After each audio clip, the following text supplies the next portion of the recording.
apologize that we were a little bit late getting started, but I'd like to welcome all of our audience members to the regular board meeting of the Ramona Unified School District Board of Directors for Thursday, February the 13th.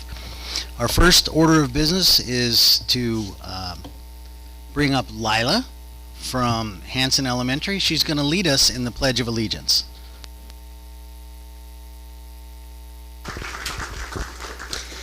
Hello, my name is Aya Moss. I'll be leading you in the Pledge of Allegiance today. Please stand. Face the flag.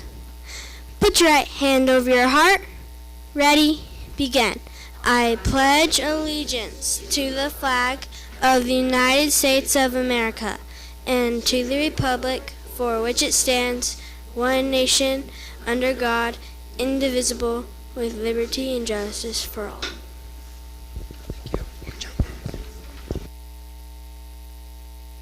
Thank you, Lila. She's making a run for it. So we are a board of 4 tonight. Ms. Phillips has a personal item to deal with tonight. I have a readout. Okay, she may be here. I do have a readout from action taken in closed session.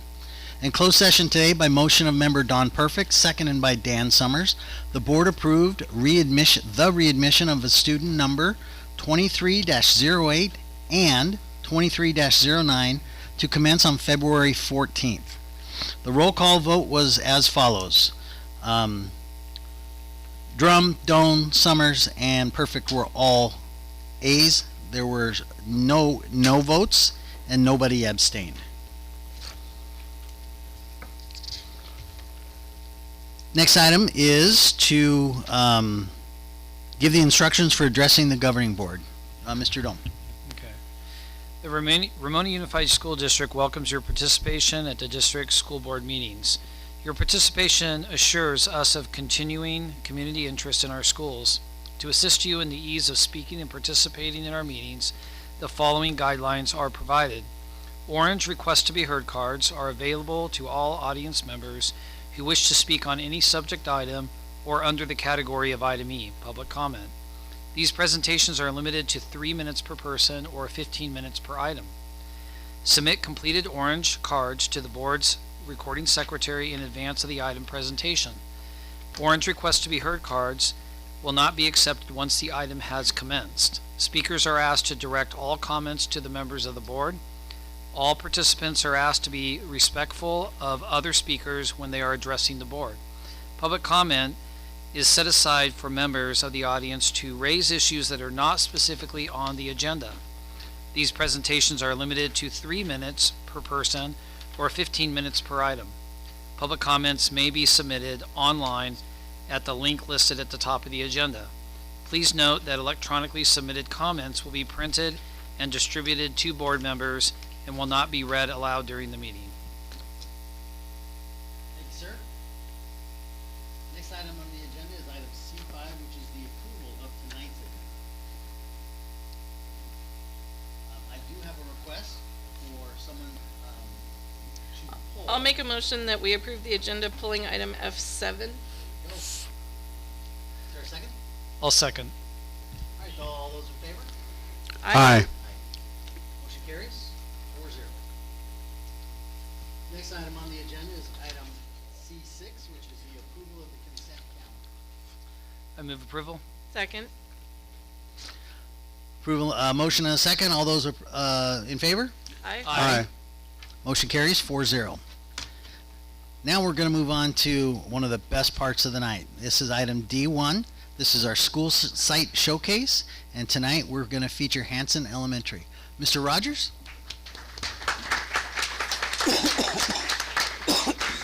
Thank you to the board member for inviting us out to present.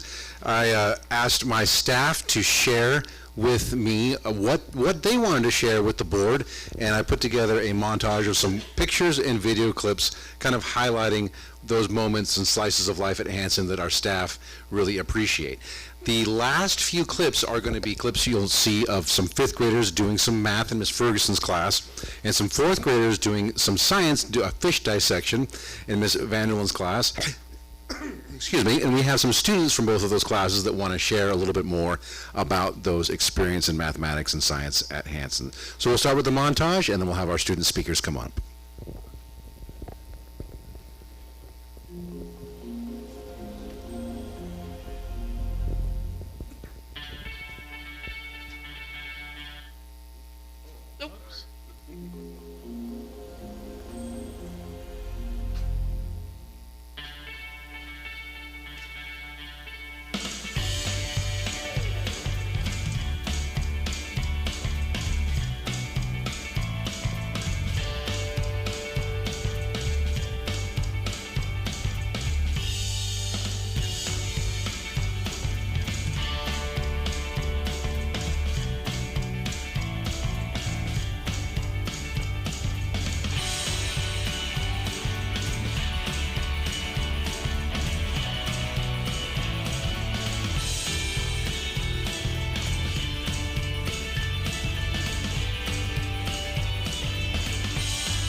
It's called single what?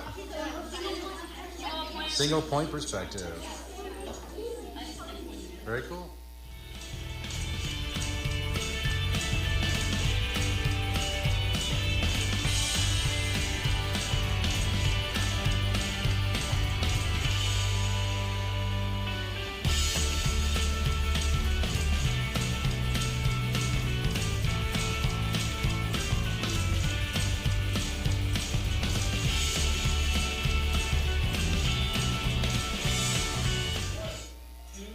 Here we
All right. I'm going to invite our 5th grade students, Luis Delgado and Liam Noel, to come on up from Ms. Ferguson's class.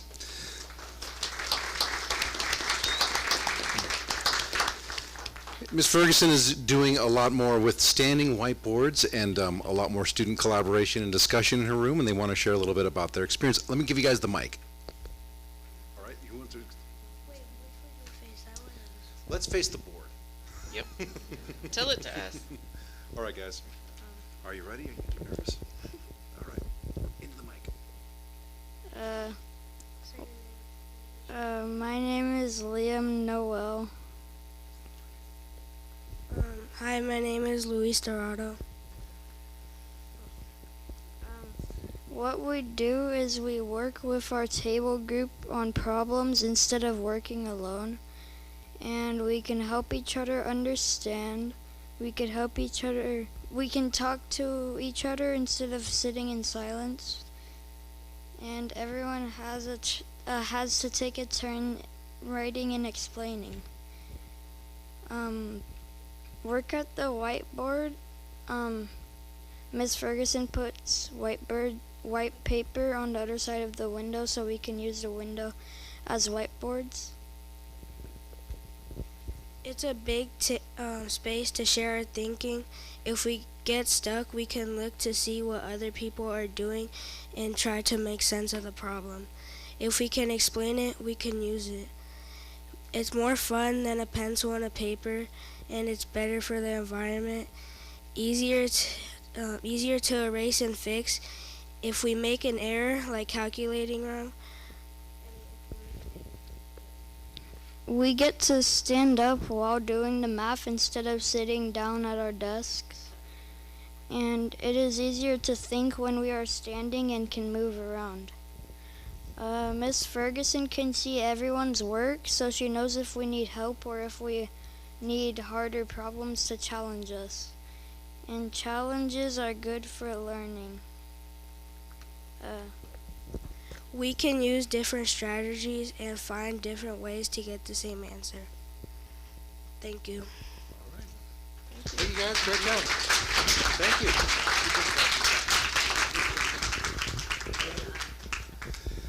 We have 2 4th graders that want to talk a little bit about the science they've been doing in 4th grade. I'm going to call up Kareem Budvarson and Luke Crane. Kareem and Luke, come on up.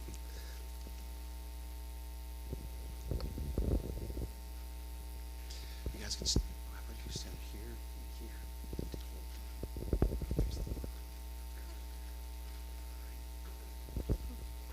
Hi, my name is Karen Budvarson, and I'm here to tell you about the fish dissection from Birch Aquarium. First, we looked at the outside of the fish and felt its skin and teeth and looked at what color its skin was. And then we started cutting open the fish. When it was cut open, it looked really gross, but also really cool. My favorite part of the dissection is when we took out its heart and eyeball. Hi. My notes are right up my sleeve, literally. Oh, okay. My jacket sleeve. Here we go.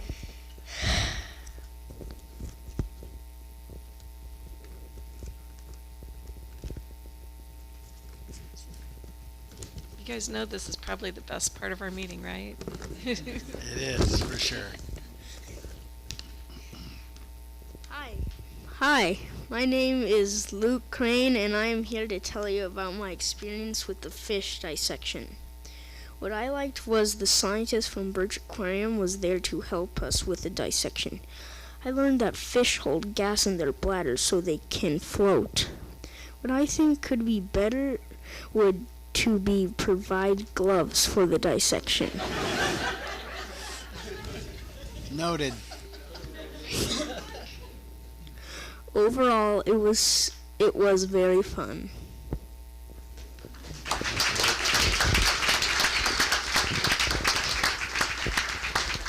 Thank you guys very much. I want to say thank you to the students and families that came out on this cold, wet, rainy day to help highlight what we're doing at Hanson.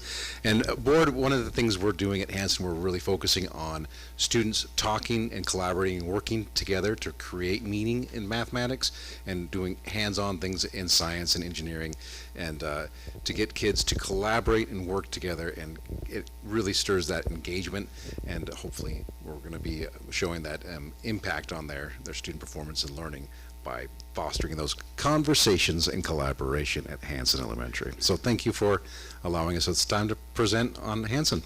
Thank you, everybody.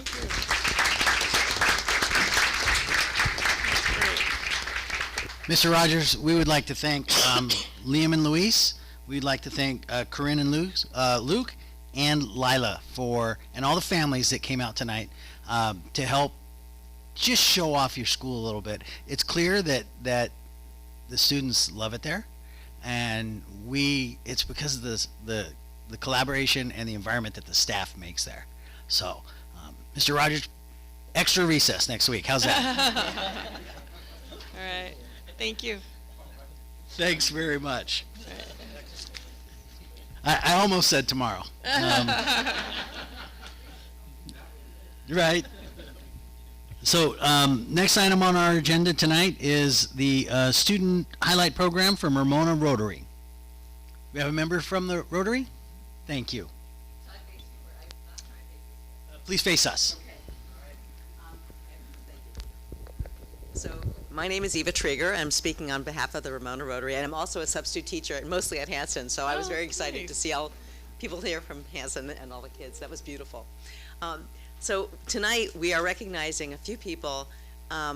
We don't have, I believe there are actually some people that may not be here. So I'm going to call up from Montecito High School. The student is Noah Coberlin. Great. Okay. Okay. And I'm also going to call up student Dina Higuera from Mountain Valley Academy. Okay, thank you.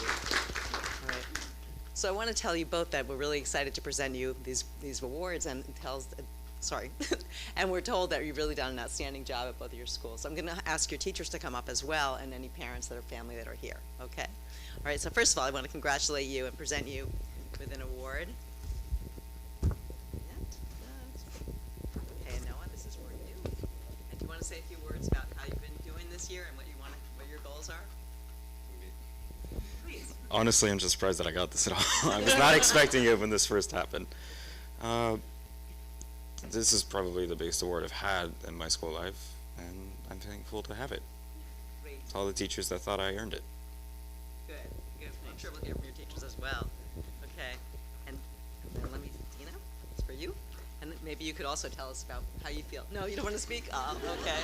All right. Well, can we invite up teachers or staff members? Great. Thank you so much. Thank you.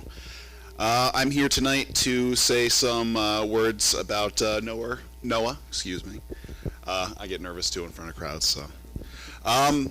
Noah is in my PE class, but I also see Noah around campus all the time. And I have to say, just to start off, Noah is such a positive influence on campus and really has been a wonderful addition to our Montecito school community this year.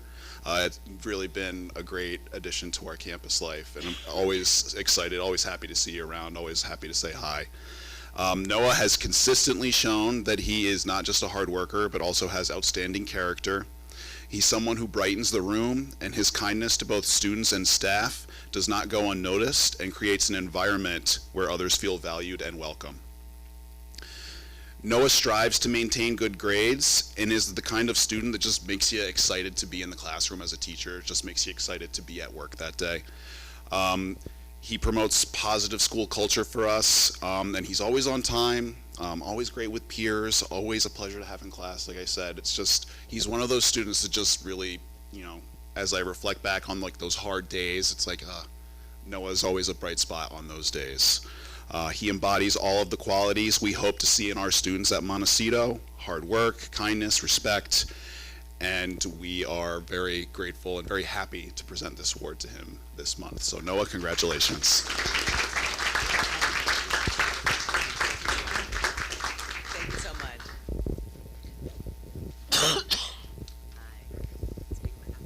Yes. Hi, my name's Miss Balcom. I'm Brittany Balcom. I'm the art teacher at Mountain Valley Academy. I chose Dina Higuera as the student of the month. So I have the pleasure of having Dina in my sculpture class, where she consistently demonstrates a dedication to her work. She is someone who keeps to herself, but is always fully engaged and focused on her projects, bringing a strong sense of responsibility and effort to everything she does. Each sculpture she creates is extremely neat and well executed, reflecting her careful consideration and thoughtfulness. She takes the time to make sure every element of her work is polished and presentable. Beyond her technical skills, Dina is also kind and respectful to those around her. She works well with her peers, is open to feedback, and is always willing to improve her work based on constructive critiques. For all these reasons, I believe Dina truly deserves to be recognized as Student of the Month. She exemplifies what it means to be dedicated, hardworking, and considerate.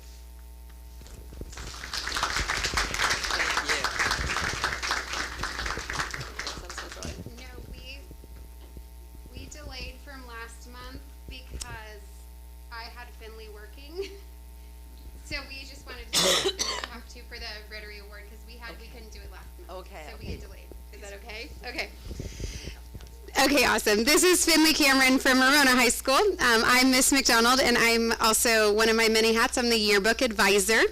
And last month, Finley couldn't be here because we sent her to an away wrestling meet because we hadn't been able to get photos, so she couldn't come to the board meeting because she was working for us. So I just wanted to talk a little bit about Finley, and then I have some comments from other teachers. But in yearbook, she's really stepped up. As a sophomore, she's one of our editors and has just stepped up into such a leadership role and taken on so many extra duties outside of school, not just in class. Like I said, she went to a wrestling meet in San Pasquale because we hadn't had a home meet yet and we needed to meet a deadline. So she's amazing. And then Mr. Traversa said, Finley is a wonderful member of the Bulldog community. As her ELT teacher, it is so refreshing to have a student who is dedicated in the classroom and on the field. Her dedication to our community is evident in all of the success that she is having during her sophomore year. Go Finley. Mr. Morfin says Finley is a hardworking student who really cares about her grades. She involves herself in class discussions and always has an interesting perspective to share with our class. Mr. Jordan said he's grateful to have Finley in both world history and now AP Euro. And she says hello every day and always says thank you at the end of class. She's a great student and an amazing human being. Mrs. Peck says Finley is a pleasure to have in class. She always has a positive attitude and strives to learn the content at a mastery level. Mr. Diaz says Finley has been in my class for 2 years. She always has a playful attitude and embraces physical activity in PE. She has shown encouraging signs of leadership skills, and she rallied a group of young ladies to save the girls' lacrosse program this year, which is why she was a little late, because she was at the lacrosse meeting tonight. Finally, Mrs. King, the co-advisor for yearbook, says Finley is an amazing student who goes above and beyond. She's a team player who is willing to help out in any way she can, and she showcases her excellence in all things yearbook. And if you guys haven't heard, we have a dog of the day, and I wasn't at school today, so Mrs. King says, from your yearbook advisors, it's official, you earned the dog of the day today. So she can have a special photo instead of just a boring one with us at school. She can have one with the school board as she's earning her dog of the day award. Thank you. All right. Do you have family here tonight? You want to come up and say a few words? Okay, well, we know they're thinking good things. Okay. Do you have family with you? Would they like to come up? Okay. Yes, please. Picture? Okay. Brian Agueda, Dina's father. Just wanted to say thank you to the Ramona School District and to MVA, the Mountain Valley Academy. You know, it's, Dina had the choice of doing homeschool, which she did great at during COVID, and she decided she wanted to go MVA, part at home, part at school. So she's done really well with it, and I think it, you know, it definitely takes all the teachers and all that working together and the kids that are there that make this a community. So thank you very much, and I'm so proud of you, Mika. Like, really proud. Do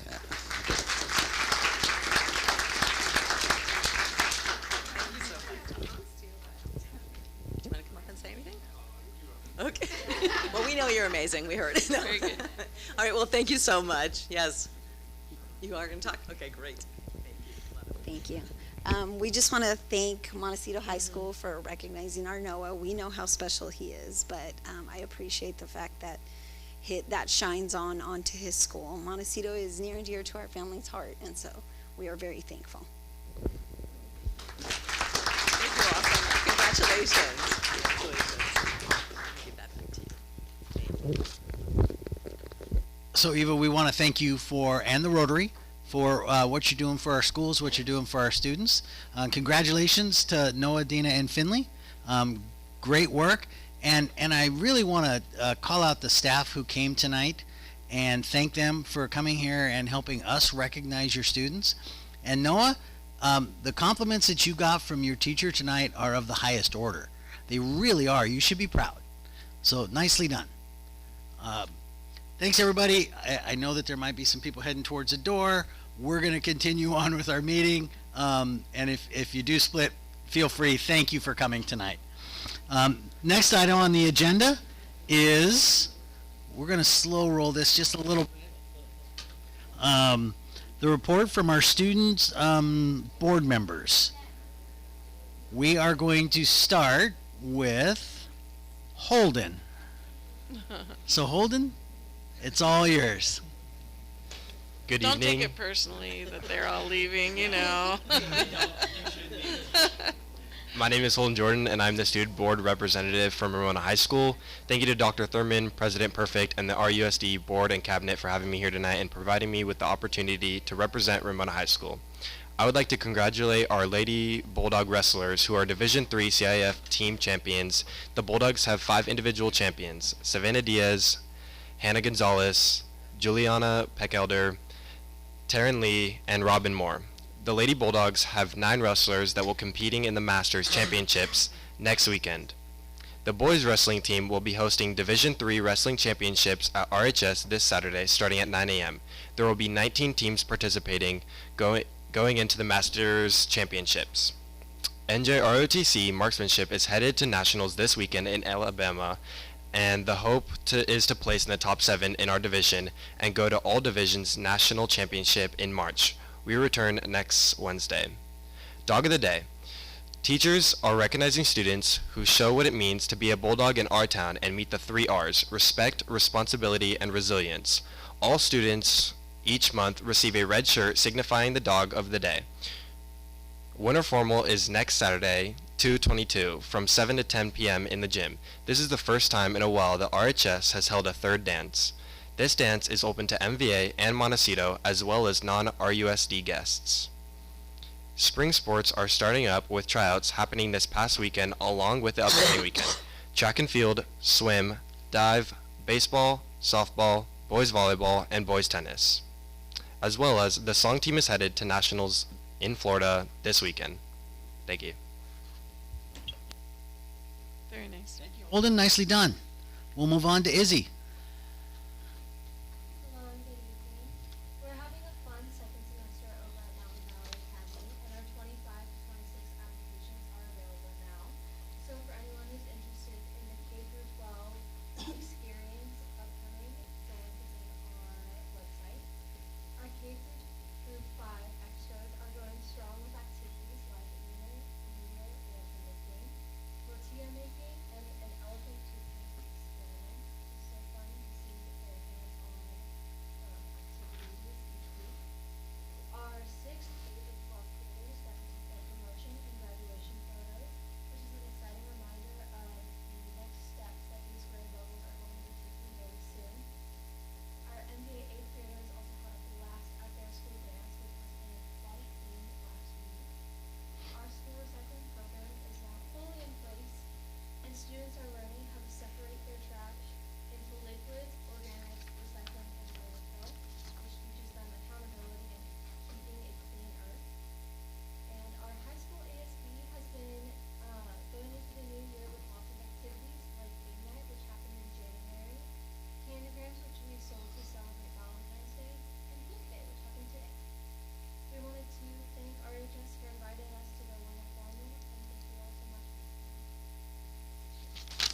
Thank you, Izzy. Great job. All right, next item on the agenda is item D4, which is the report from the California School Employees Association, Chapter 733. All right, I don't see anybody stepping up for CSEA. We will move on to our report from the Ramona Teachers Association. All right. My other half, RTA president. We just wanted to share some fun things happening around campus with our staff and students. So we will start with Mount Woodson has some exciting learning happening. They brought in pellets from local owls for the students to dissect and discover their local barn owl's food web. Before examining the pellets, the students predicted what they might find. They measured and described them. Then the real fun began as the scientists carefully opened their pellets. Next, they identified and sorted the bones, and they finished the lab by drawing their owl's food web. For a non-classroom, this time of year is especially demanding for school psychologists who are working hard to assess students thoroughly while also supporting families, educators, and school communities. With increasing referrals and tight deadlines, many find themselves stretched thin, juggling assessments alongside their many other responsibilities. Often this means taking reports home to ensure each evaluation is completed with care and accuracy. While the workload can be overwhelming, our school psychologists remain committed to serving students and providing the expertise needed to support their success. RHS brought back the swag chain. If you're not familiar, it actually was made by an RHS alum, Cameron Marshall. He actually made us 4 new ones at a discounted rate, the alumni price. And at each staff meeting, the current swag chain holders get to nominate a new staff member to honor for the great things they do to help RHS run smoothly. You can check out the winners so far on the RHS social media. During ELT last week, our counseling team offered an ELT where a few nurses came in to talk about different nursing careers, and we had 71 students attend.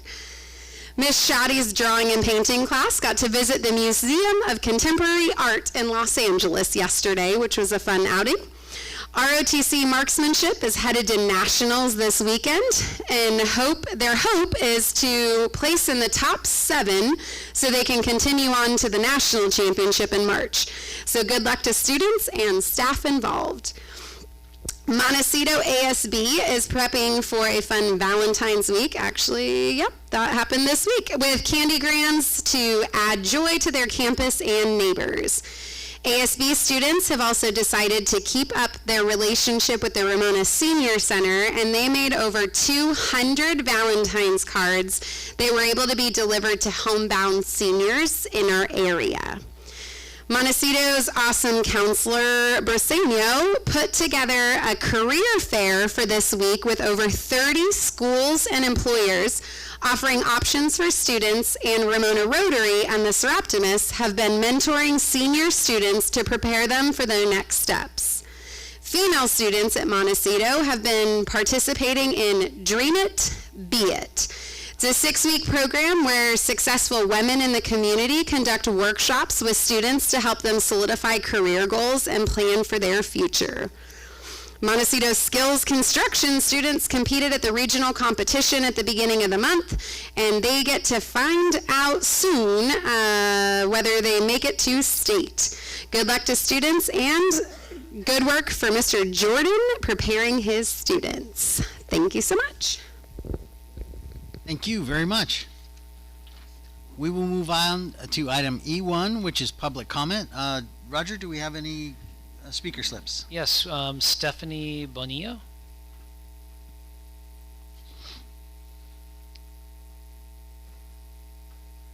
Stephanie, you'll have, first of all, welcome, and thank you for coming. You'll have 3 minutes, and Mr. Dome will be your timekeeper.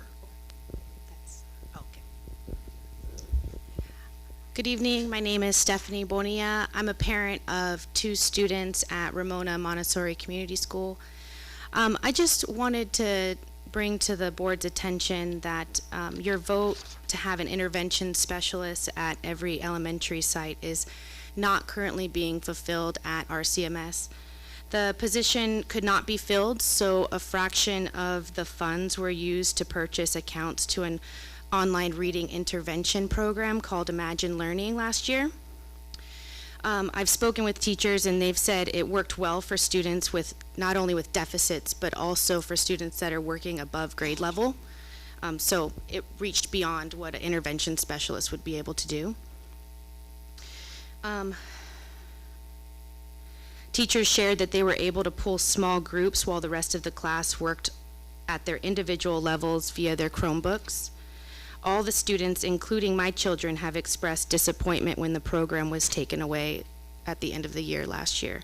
We even have a student here tonight who offered her piggy bank to help pay for the program to come back. The school district, it's been my understanding that the school district has been notified by multiple people, and we have yet to make things right for the students at RCMS. I have two sons that attend Ramona Community, a first and a second grader.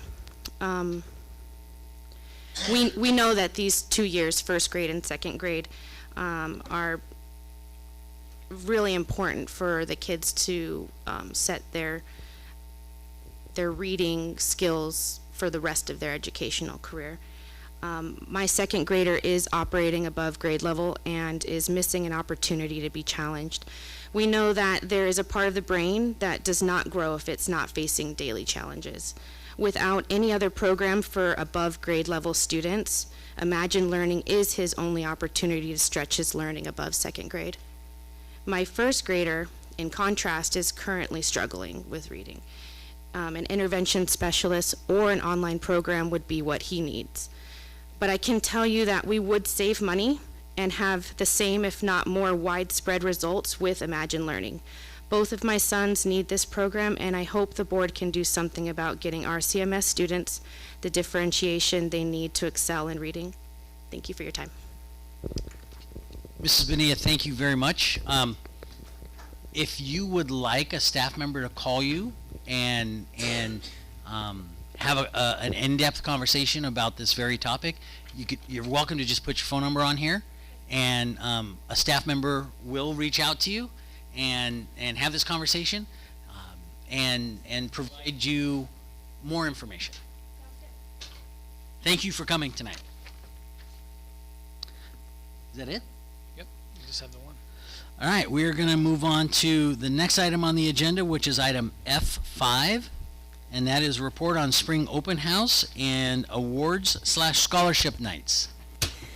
Good evening, Governing Board. It is that time of year, if you can believe that. I feel like I just said this last year, and I'm saying it again, right? Where we get to start celebrating our students through our awards nights, our scholarship nights, all of those pieces, the spring open house, where families come in and see all of the art projects and different things that our teachers have been working hard with our students in their learning. You will see the dates for each of our schools, along with down below the PTA meetings that may be before the open house, or in some cases, actually I think this year they're all before, there's none in between. This is an information item for the board, and should you be interested in attending those open houses, you work with the superintendent's office and let him know where you'll be. Okay. Historically, we've had quite a presence at them, so if it's like past years, they'll see our faces. All right, thank you very much. Any questions? Moving on to item F6 was a presentation of the mid-year update for the Local Control and Accountability Plan, which is the LCAP. Yes, Governing Board. One of the requirements of our LCAP, again this year, is the mid-year presentation. This is an opportunity for us to get to share with our board and community just where we are in our movement towards the actions and services and the metrics and the funding. So we'll start with talking about the metrics, just a brief overview, because you already saw the California Dashboard presentation in December when Robin Arend was here. You are going to also see more of our local assessments and our LCAP survey data come back in March, so next month. But the state does give us a deadline in order to present this information, and that deadline is in February. So you have also, with the presentation, you have the draft LCAP, which has every single metric that we know of so far to date with your packet. Goal 1, that's our goal that is centered around college, career, and standards-based teaching and learning. You'll notice in Goal 1 that some of those big actions that we've already started working on have to do with professional learning and coaching for our staff, both certificated and classified. There's definitely been a real emphasis on hitting both certificated and classified. And you'll notice that impact over on the right-hand side, we've seen an increase in ELD professional development so far this year, new staff onboarding, and math instruction. We've had a lot of math coaching happening both at elementary and at secondary, and when you see our local assessment data that's coming in March, you will see some great gains. We're really excited about some of that data that we're seeing. Additionally, one of the actions that we have in our LCAP has to do with reducing the enrollment of our most at-risk students from classes where teachers are not fully credentialed. This is a testament to the hard work in HR. This is a testament to really looking at how we're allocating staff and just making sure that we are getting highly qualified teachers and that those highly qualified teachers are serving our most at-risk students. That is a requirement of the state, and it's just something that you can see that the impact so far. We have a reduction right now for our English learners who are being served, which means it's a positive, right, that they have a credentialed teacher, fully credentialed.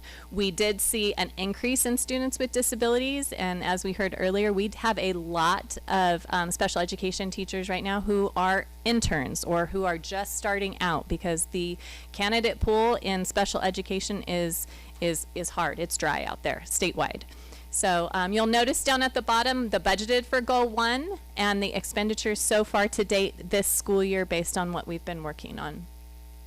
Also Goal 1, you'll notice here the high school students will engage in graduation plan and conferences, and then you'll see over on the right-hand side so far that impact that we're seeing from last year as we started working on that and into this year, an increase of college and career readiness.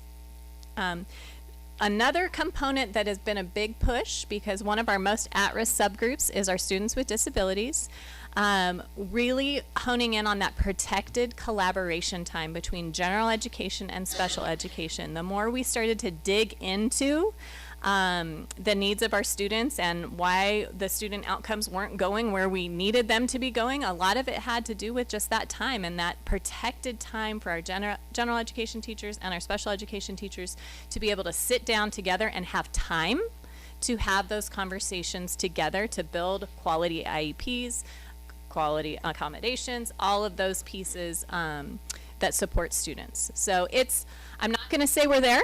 I'm going to say it's a work in progress, and it's going to be a continued work in progress because schedules are hard to get everybody together, and time, if everybody had a prep time at the same time, that would be helpful and didn't have full plates. But it's an action that we're really working on, and we're dedicated to ensure that we keep holding us accountable as a district to make that happen.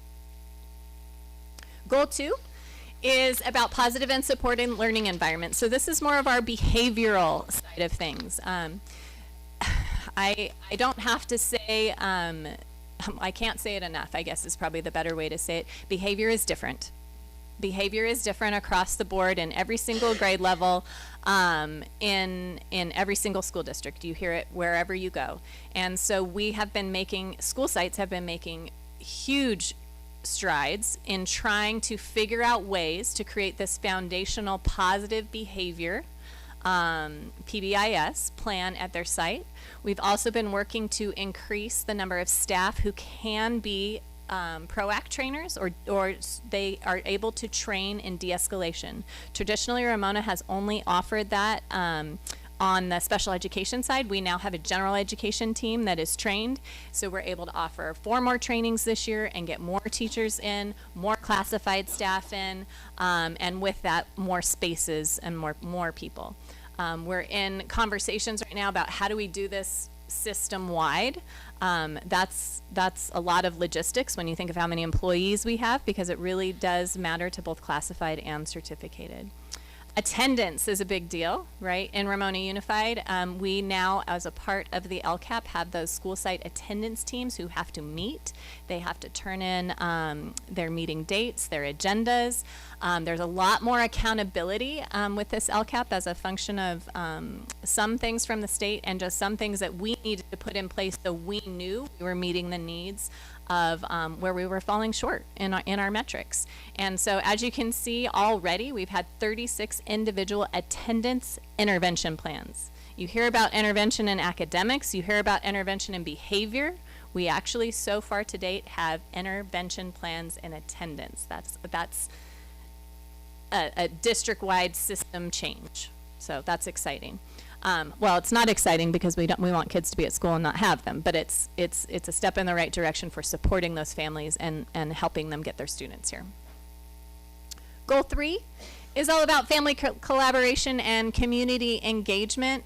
We've been working really hard, or continuing to work hard, on our parent university courses, training our parents, and not just at the Title I schools. We've been able to open this up at other schools as well, and invite families to come in for financial classes, digital technology classes. We've done the Spanish classes for staff. And so it's just something that we're just going to continue to hone in on and provide for our families and for our staff. That's probably for goal 3, the bigger. This one's not a big expense goal. This is just more of just what can we do to bring more of our families in and a part of all of our committees, and provide them the learning that they need. Goal 4 is about facilities. This is a very expensive goal. So you can see that over on the left-hand side, the actions of all of the items that have been completed so far to date, and the impact that they'd had on students over on the right. The resurfacing of the track and basketball courts, and lots of trip hazards throughout the district.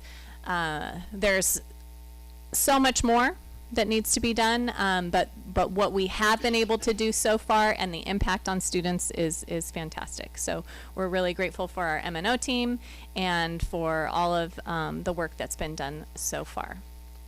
And you can see again at that bottom the budgeted amount versus for the full year versus where we are so far to date.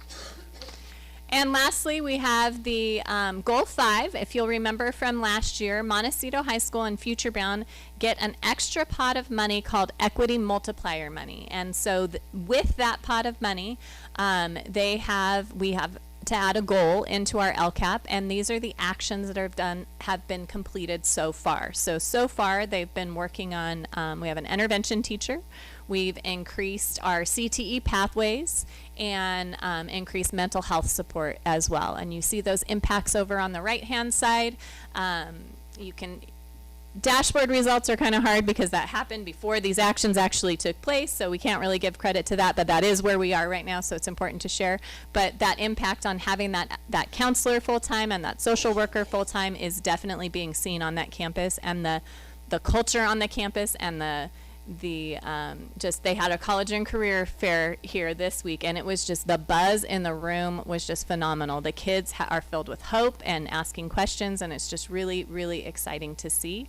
And they're also adding Math Accelerator, which is a intervention component for math for those students who, if they're in Math 1 or Math 2 at Montecito, chances are they may have already not passed math before, and so they're getting that extra layer of support. And that would be it for the mid-year update. Are there any questions? I just have a question. So, I know you've given us, what the impact is. I look at the goal and I just had I guess my question is, Which one? well, all of them. Oh, okay. This is kind of general. Yeah. How do we know when we're successful? Like, usually a goal will have a way to measure it, but this is very open-ended, so I'm just curious. In the mid-year update, it is very open-ended because we aren't to the point where we have all of that data yet. But on slide 2 and attached, you guys should have the draft metrics to date. We have to report out those metrics that are tied. So each action at the bottom in the LCAP will tell you what metric it's tied to for showing the progress toward. And when we get to the end of the year where we're actually having that full LCAP, we'll be able to say, did we move the needle with these metrics towards these particular goals?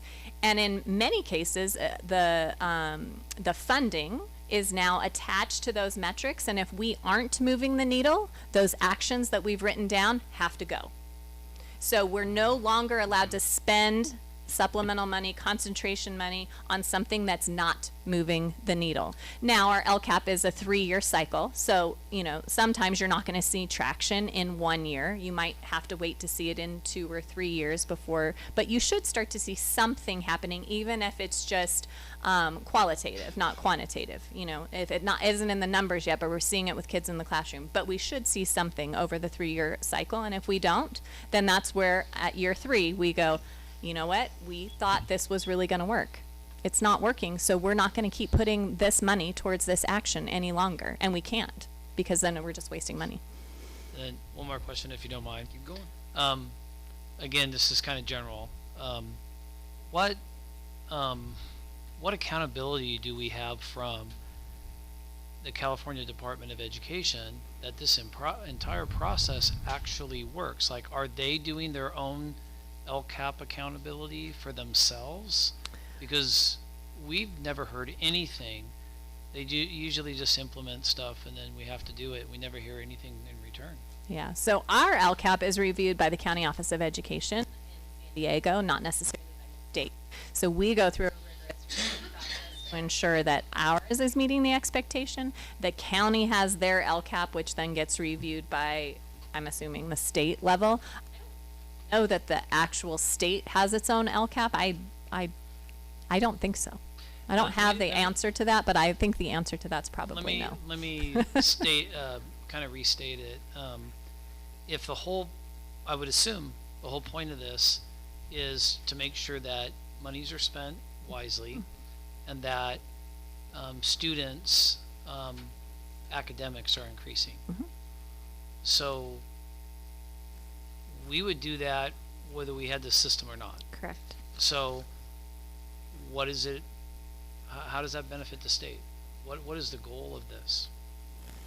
Anyways, you don't have to answer. Yeah. I'm like, if there's a suggestion box, you might want to like put that in it, because everybody, since they've done this, it's very, like usually the community would come and tell us, oh, you need to improve, you need to do this. Nobody really cares about the LCAP. Nobody really cares about the dashboard. They only care about one thing, and that's the test scores. So I just, I'm sorry, I didn't mean to be so negative about it, but I just think there's got to be a better way. I would say that many educators and administrators across the state have been voicing that with the state, because when you have a document that's 160 pages long and feels sometimes more compliance-based than actually meaningful, then that there's a struggle with that. We try to do our best with the process to make it as meaningful to Ramona Unified and our community members as possible. And so we really engage our educational partners. We really get their feedback. And you're right, we would be watching the data. We would be looking at it all. We would be scrutinizing it, because that's who we are as a community. This is just one thing that we have to do to put it on paper. Well, it just seems like a lot of extra time when we could be using that extra time to really be focusing on kids. Yeah, I agree. But, okay. One of multiple. Yeah. Yeah, there's I'm many sorry, I just had to say reports it. we have to do that are like that. Excuse me. On goal 2, individualized attendance intervention plans. So what are some things that we would see in an individualized attendance intervention plan? So you might have an attendance team as a part of that. I mean, I can't think of something right now, but like what is keeping that student from getting to school? Transportation's been phenomenal, right? Like if it's something like we can't get the kid to the bus stop, we're working with transportation to figure out if there's a different location that we can pick them up, putting that in there. If it's a call, if it's some sort of incentive for the student, right? Like trying to come up with what are the barriers that are keeping our students from being at school, whether it's a family barrier, it's a student barrier, it's mental health, whatever, it's transportation, logistics, whatever it is, and then trying to put in place in the plan, like what can we do to support to get you here to school, because we want you here and we're willing to work with you to figure out what that can be. So are there any trends? Are we seeing anything that's a reoccurring problem that, spans across multiple families? Mental health, a lot of anxiety, especially in upper grades and in secondary. When we call home and we're trying to figure, because personal phone calls every day, school sites are calling, and even before we left for summer, the education services team did calls to those who were chronically absent to try and figure out, like, how can we help get your child to school, help us understand what's going on. A lot of it has to do with anxiety and mental health. A lot of it does. A lot of it has to do with working households and the kids are home alone and not getting to the bus or not getting to where they need to be in order to get to school. And so in those cases, in some cases, well, if we can get closer to the house, is that easier for the child to get on the bus or whatever it might be? So we're really thinking outside the box the best we can, because we know kids can't learn unless they're in school. So we're doing everything we can. School sites are working really, really hard on attendance right now. Yeah, I just wondered, what kinds of things are we seeing and what are we doing about it? Yes. Yeah, thank you. Anything else? All right, we will move on. Thank you very much. Next item on the agenda is item G3, which is the approval of variable term waiver request for CTE transportation instructor. Members of the board, as you know, teachers, in order to teach, require credentials, and some of those credentials, when their teachers are new, they don't have all the authorizations. In this particular situation, we have a teacher, Mr. Mora, who does not have the authorization to teach English learners, so he's in the process of obtaining that. In order to assist him, the board needs to approve a variable term waiver, which will then allow the county office to provide him with a temporary clearance to be able to continue to teach while he takes the courses to get that English learner authorization. So we're asking for the board to support this effort. I move approval. I just wanted to make sure that you guys understand this is doesn't mean that they're learning how to speak a different language. Yeah. Okay, just to clarify. All right, any other comments or questions? We have a motion, a second. All those in favor? Aye. Aye. Motion carries 4-0. Moving on, next item on the agenda is item H4, which is the approval of resolution 2024-2025-11 for expanded learning opportunities program closures due to emergency conditions. Good evening, President Drum and board members. Tonight we are presenting a resolution for your approval related to the Expanded Learning Opportunities Program, or ELOP, in accordance with California Education Section Code 46120. This resolution is necessary to ensure that our district remains in compliance with state requirements and to account for school closures due to emergency circumstances, which includes power outages. Under California Ed Code Section 46120, districts participating in the Expanded Learning Opportunities Program are required to maintain a minimum number of instructional days and hours. However, when schools have to close due to an emergency, the law allows districts to seek approval for an exemption to ensure compliance. Approving this resolution will allow us to formulate formally document these closures, ensuring that we remain eligible for ELOP funding and that we continue to meet the requirements set by the state.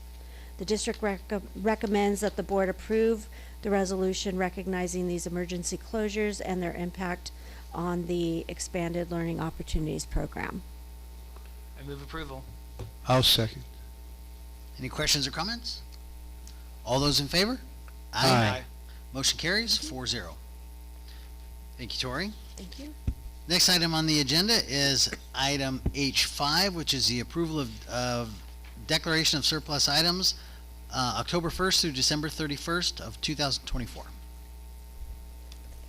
Thank you again. Tonight we are presenting a request for board approval to declare certain district-owned items as surplus for the fourth quarter of 2024.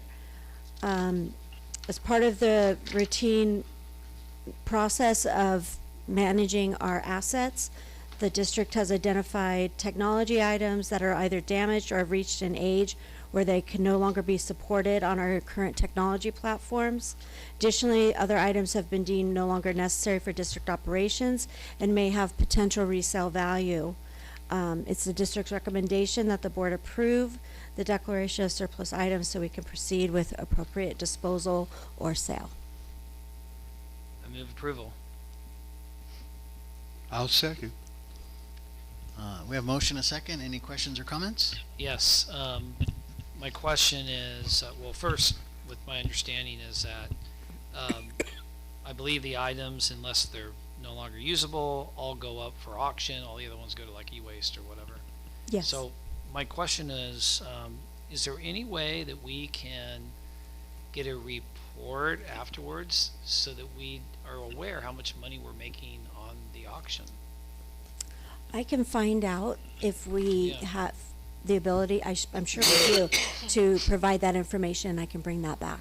And the e-waste. I'm just curious what it is, if it's much of anything at all.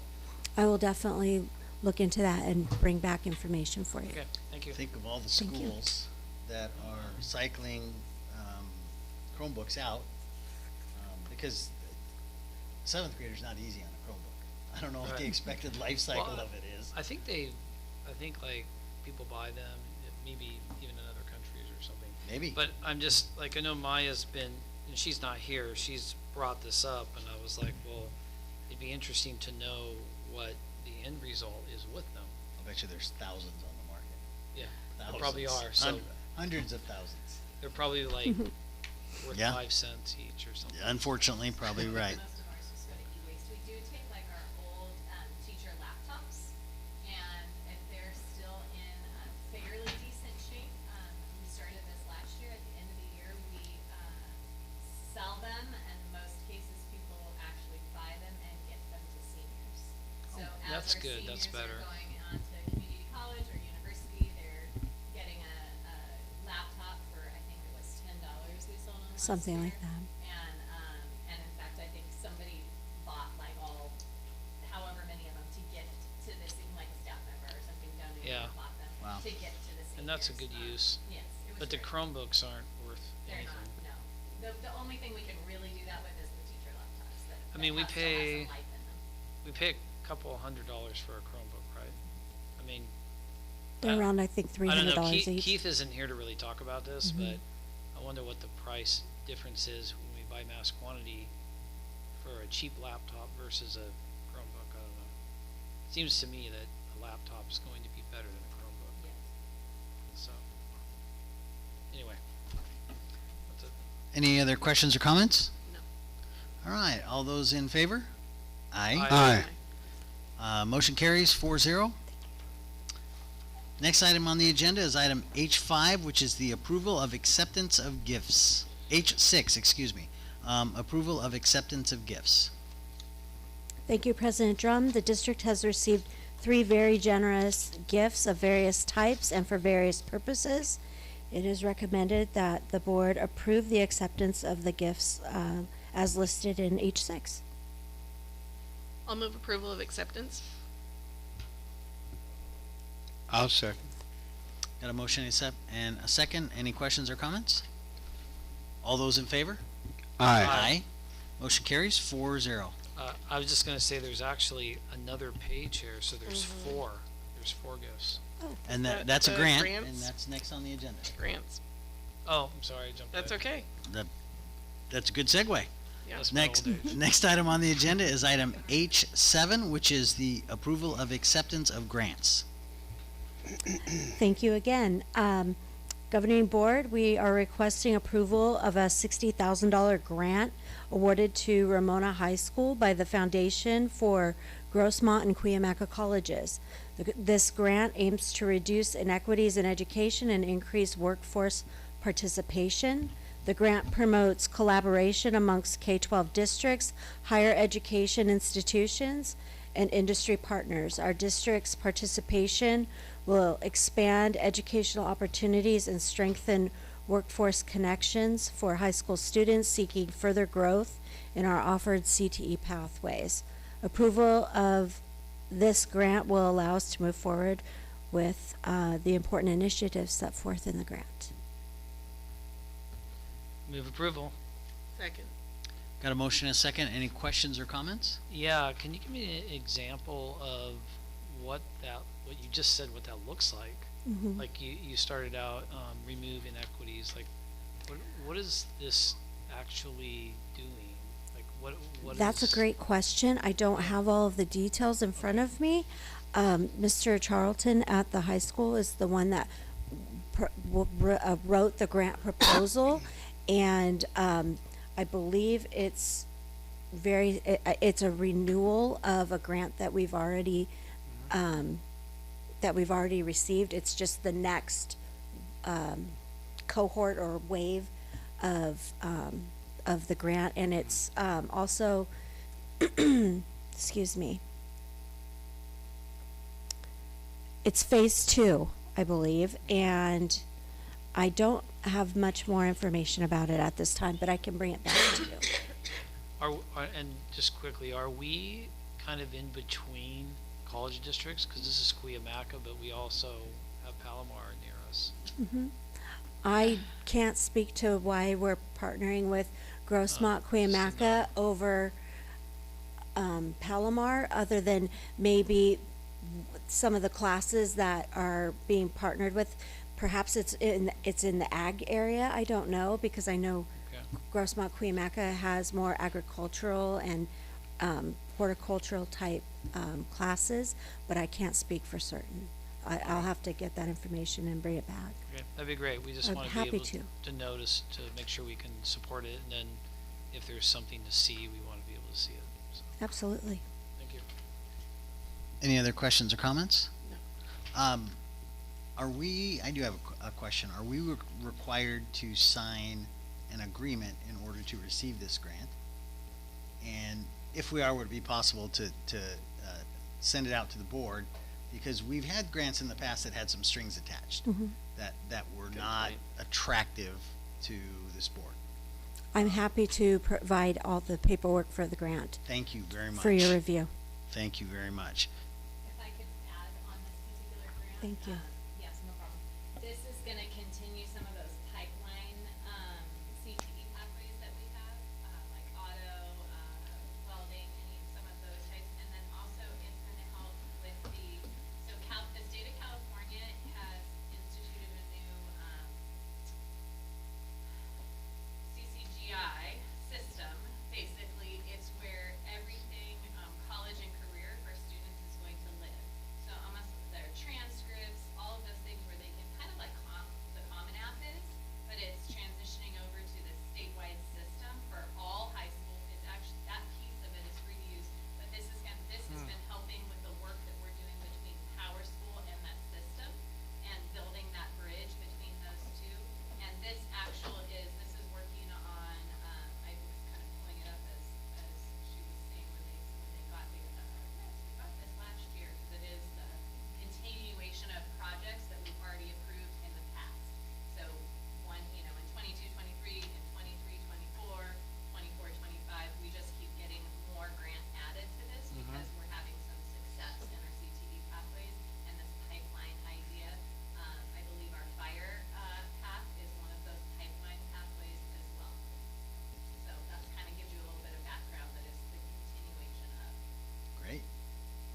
long you. as it doesn't get hacked. Yeah. There you go. All right. All those in favor? Aye. Aye. Motion carries 4-0.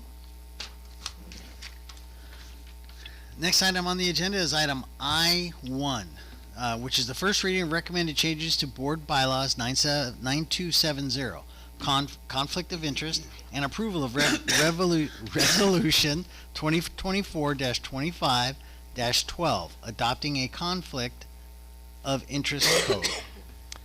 Thank you, President Drum, members of the board. The California School Board Association has recommended changes to Board Bylaw 9270.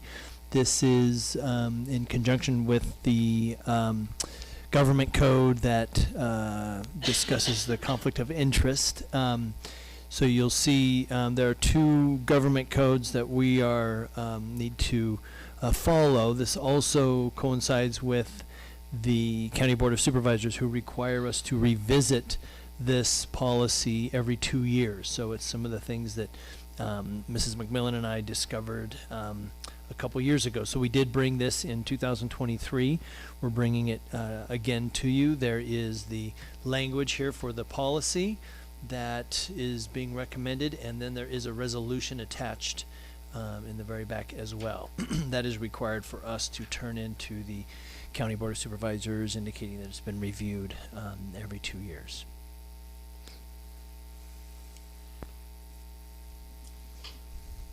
All right. Anybody want to make a motion? Want to discuss it before we do? Just give me your feedback. There seems to be language in here that, to me, doesn't really make sense. I don't know how to say it. I mean, Which are part? you experiencing the same thing? I mean, No, it's related to our Form 700s. I That's understand part of it. the same thing, but it's in that same spirit. But yeah, ask the questions. We'll look okay, into it. It's a first so reading tonight, so. literally just the first paragraph, it makes it sound like, oh, we can't even act as a board member. That's the way it sounds to me. Now, I know that the whole point is that with the 700 form, which I already filled out like a couple weeks ago, the idea is we declare any of these interests that we have. But the way that that's worded, it makes it sound like if you make any decision that it's, no matter what you do, it's going to be a conflict of interest. I think it's worded really poorly. Okay. That's just my opinion. That very last sentence, that last piece. Well, it just makes it sound like it says financial, family, or other personal interest or consideration. It's talking about making a decision in the district, but it doesn't really, it doesn't really talk about the conflict. Like, yes, all that exists if you have a conflict. Maybe it's just relying on the definition of the policy. I'm confused with it. Okay. If it said in it,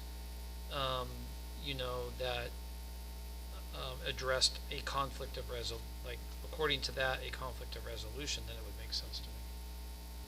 So, is this direct language from the CSBA. CSBA? Yeah. I think, well, it doesn't make sense to me. I don't know. You guys tell me I'm wrong, but that's what I see. No, specifically that part that you stated, the making of any decision for the district when the decision will or may be affected by the district officials, financial, family, or other personal interests. That piece is the Right. concern? Okay. I'm just gonna make a note Probably that we should looked at say, that. if there's a conflict of interest, An actual conflict of interest, right? yeah, it kind of negated that. So it just Mhm. made it, so if you take that out, it makes it sound like, well, if I have a kid in the district, every decision that I make, Right. I guess is a conflict. Right. So I can never make any decisions. Interesting, yeah. That's the way Yeah. it It comes is a across. little bit broad. Yeah, it's Yeah. it's a little too broad, I think. Anyways, Yeah, we can. I agree take a that look we at that should and not have any conflicts of interest at all. We have had this discussion as a board over and over again, that it's a good idea that you're not on certain committees. Right. Stuff like that. Yeah. So, Yeah, thank you. We will take a look at that. That's the only and other one. bring Everything back. else seems fine to me. Okay. Anybody else have? So, do you want to make any changes tonight so that we can pass this? I- Or are you okay I just think that- affirming it as it is? It needs to say, let me think here. It's just how it says it. Position designated in the district's conflict of interest code. It should say, I don't know how to say it, if there is a conflict of interest. Mhm. It's just worded kind of weird. It's like It trying to is save really the law. awkward, yeah. And so it I've just read it a doesn't- couple times and it's like, oh, well, yeah. It's like kind of saying, okay, refer to this now if there's a conflict of interest. So It's kind of would weird. Something I don't know how you say perhaps, it. if there is an actual conflict involving any of the identified district officials. I think you could just take out in Yeah. the district's conflict of interest code and just put a board member or position designated has a conflict of interest. Yeah, that second As sentence defined could by be. law. Yeah. It could as be, defined by law. yeah, second sentence. Way better. Accordingly, no district official as defined as a board member or position designated in the district's conflict of interest code shall participate in the making of any decision for the district when that individual is found to be in conflict of interest as defined by law, right? Leaving out the, Yeah, or the for that same specific section, details. decision for the district when the decision will Yes. create a conflict of interest Yes. as defined by law. right. That's perfect. Does that work? Yes, I think that's fine. yeah. Okay, I think it provides clarity. okay. So, with that, are you interested in making a motion with the And recommended make changes? make a motion with the one recommended change. Is there a second? I'll second. Okay, and before we proceed though, some of the language that's stricken here, I think, is this listing of people who are subject to filing Form 700s, Form 700 forms. So do these people still do it? Are we just not listing them? What's Yeah, the thank you. idea Great here? question. If you'll go back towards the resolution, rather than list every director and every person that we have that have similar titles, Right. we just use the general title. So any director, and you'll see this. I'm sorry, back on. Okay,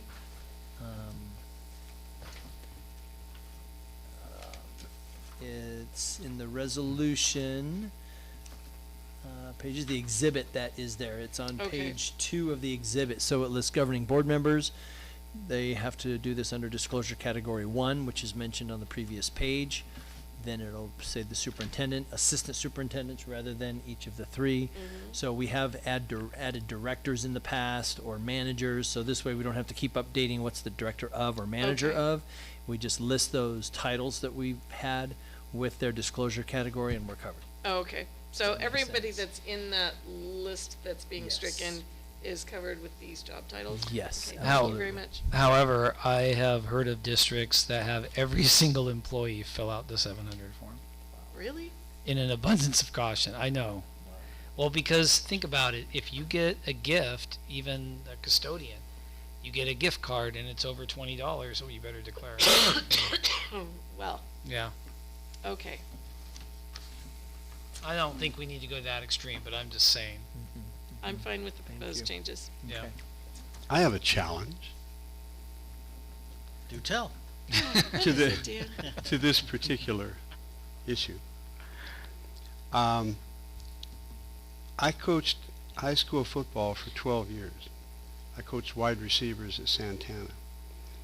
Now here we have a girls football team in Ramona. The men's staff is filled out, but they don't necessarily have a wide receiver coach for the girls football team. Now here I sit on the school board. Would love to coach the girls wide receivers. Oh, Can you imagine can we add up the conflicts of interest that might be available to me in that scenario? Of course, I do it completely for free. No compensation, nothing. Well, But I don't know how many roadblocks I'm going to run into. I think that's a discussion for you and Brian. yep. Okay. Yeah. I just thought I'd throw it out there as an example of the, Yeah. And I think it's important that we as an organization find a way to say yes, because that's a service Yeah. to the school, the community, and I would personally be upset if we couldn't pull that off. Me too. Because of a bureaucratic issue. So let's find a way to say yes. Let's talk to legal if we have to, and let's make it happen. thank you for the time. All right, we have a motion and a second. If I don't hear anything else, I'll go ahead and call for it. All those in favor with the proposed changes? Aye. Aye. Motion carries 4-0. All right, next item on the agenda is item I2, which is the superintendent's report. All right, good evening, President Drum, board members, staff, members of the public. Appreciate you all being here throughout our meeting. Tonight, I really just want to highlight a lot of things that have been happening in the district. We heard about several of them. I'm not going to go into a lot of detail, but just wanted to bring them to everyone's attention that have been going on recently. You may have heard that our girls wrestling team, this was on our Facebook, they're CIF Division III champions. This is the second year that they've been having their own coach. So we heard that on the 21st, they'll be going to the Masters meet at Christian High. So we're excited about that. We have the state CTE competition coming up for those students that qualified at the Ontario Convention Center in April 10th and 11th. And I've tried to get to that event a couple times, haven't been there, but I'm hoping to get there this year to watch that. It's going to be state level competition for all our students that have qualified. We also had a career fair that you heard mentioned briefly by Montecito High School in Wilson Gym yesterday, and the place was packed. I think we had 9 sheriffs here that were helping recruit, along with an organization called Kitchens for Good, the Conservation Corps, Park Rangers, Acoustic Innovations, and that's just to name a few. The tables, there were probably 20 tables at least with vendors. Some of these organizations offered housing and things for students that are seeking training, and so just a really exciting time for our students, and it was great to go be a part of that. Hearing lots of success stories recently about Future Bound and our recent graduates. So we're really excited about that program, and definitely serves a need for our students, and to hear them meeting their graduation requirements already is exciting. And then our art program, we have some student artists whose work is going to be shown at the San Diego Museum of Art, the Young Art 2025 Nurture and Nature exhibit. So we have The Cycle of Life by Maggie Combs, Resilient by Haley Winters, and Favorite Animals by Samantha Spans. So looking forward to their participation there. If you have been watching Facebook, you've seen a recent wrestling match that took place between Brando Vicelli, if I'm saying his name right, and then Mark Boykins, a campus safety officer at the high school. So the video is excellent. You'll see them sparring and eventually getting on the ground and really going at it. But you'll see some big success there, and smiles, and a lot of community support. We have a For Us Casino Night coming up on February 22nd at 6 p.m. So I've never been to one of those, but my wife and I are going to go. So we're looking forward to that. It's going to be at the, what's it called? Always Sunny. So looking forward to that. Then we also just want to thank our community for participation in the LCAP survey. That's something that we really use and rely on and review the input each year.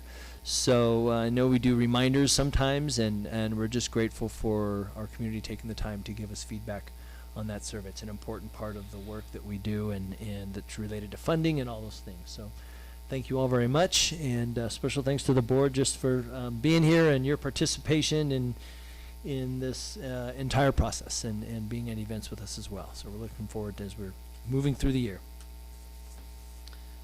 Thank you, sir. We'll start down with, for the board member reports, we'll start with Dan. Thank you. I want to make an expression of thanks to Commander Rick Jordan from the NJROTC. Thank you. That group. We have an organization here called the American Liberty Forum in Ramona, and once a month we have an event, a forum, and speakers that come. And Rick has sent the honor guard every forum for like the last 4 or 5 years, and they come in and they're dressed perfect, and they present the colors, and it's one of the favorite parts of our audiences when the kids come and make their presentation. Well, we're on hiatus now. We lost our venue, so until we find another venue, we're kind of on timeout. But I thought I'd take this opportunity to thank Commander Jordan for the kids coming, and they get 2 pizzas, 2 large pizzas, and that's the deal. And they've done a great job for many years, and we much appreciate it. All right, thank you, sir. Don? Yeah, just a couple quick things here. Brian, you mentioned about the LCAP survey. Are the questions the same for everybody that completes the survey, whether they mark staff or student or community member? It's different questions? Okay, thank you. Got it, okay.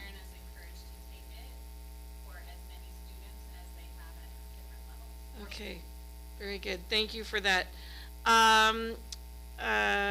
Yeah, so we had personnel on consent, so we didn't discuss personnel, but I was pleased to see some of our substitute new hires. Several familiar names there, but most notably Mona Snodgrass and Robin Brainerd, who have been in this boardroom many times, and it seems like they just can't stay away, right? Coming back to We sub. knew they wouldn't be able to. She was on your list as a hire as a sub. Yeah. So yeah, that is fantastic. Thrilled to see that. And then I was hoping that we would hear a little something about our efforts towards dual enrollment between our high school students and Palomar College. We were talking about Grossmont and Cuyamaca and Palomar, and we do have that relationship that is strengthening. I was hoping that we could hear a little bit more about that. So either a report to the board or here in the boardroom, whatever you think is appropriate. It's been a little while since I heard anything on that, and I was excited by the prospects. So if you could just let us know, that would be great. And that's it. Great request. That would be nice to hear. Yeah, I'm excited. Our students can really benefit from that. Yeah. We have many who have already. I know, but Many. wouldn't it be great to make that a smoother process for the students that are interested in it? Yeah. Yeah, it is of real value. Well, I think especially once the parents find out how much money can be saved, that's really important. If you can complete some of your college classes during your high school and at no tuition, that's fantastic. What a deal. And for freshmen going into a new environment, especially if they're going away to school, it gives them an opportunity to go a little slower and take 1 or 2 fewer courses that first year and really get used to it, because it's a big change when you move out of the bedroom you've lived in your whole life. Did you do some college classes? There we go. Really? Yes, love that. Yeah. So congrats. if you choose to go into a 4-year university, you go in as a junior. Sort of. 2 years. Yeah. Yeah. That's awesome. And depending on what school you choose to go to, that is could be a significant money savings. Yep. A significant money savings. So, yeah, great program. Yeah. If we can. Yeah. So if we could hear something about that, I would love that. Thank you. Great request. Moving on to Roger. I had the chance to go to the governor's budget workshops. We were all there, one of them, and then Don and I went to the other one. And I thought it was great insight. The one in Anaheim was school services, right? That's Yeah. right. That one was a lot more insightful. I recommend that we all just go to that one.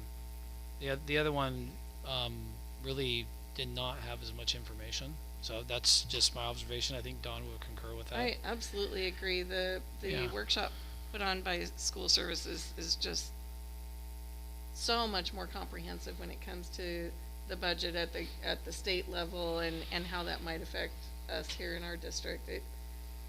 I have attended both now a number of times, and if I was picking one, it would definitely be school services. It seemed pretty obvious. Yeah, I know it's a hassle. It's far yeah. away. It takes a big chunk of the day, but it's worth it. I wanted to thank the board for making that possible, that I could go to that. It's for the last 10 years I've just been using my sick leave as sparingly as possible, because you only get the compelling reasons, which isn't very much. So thank you for that. That's it. Is that it? Yep. Well, I'll make this quick. I just want to thank all the community members who are here tonight, showing an interest in Hanson, showing an interest in their students, whatever brought them to our meeting tonight. We're thankful that they were here. Izzy, thank you for sticking with us through the entire meeting. We're going to get out of here at a good time. Yeah, we are. Sometimes it's late. We are going to go back into closed session. We do not anticipate anything that would be needed to be reported out. Our next meeting of the board is going to be March 10th here at 6 p.m. unless we have an extensive closed session that we anticipate. We may move that up earlier so we can start our meeting here on time, our open session meeting on time. Having said that, we'll adjourn this meeting and everybody drive home safe. All right. It's a little wet. Thank you.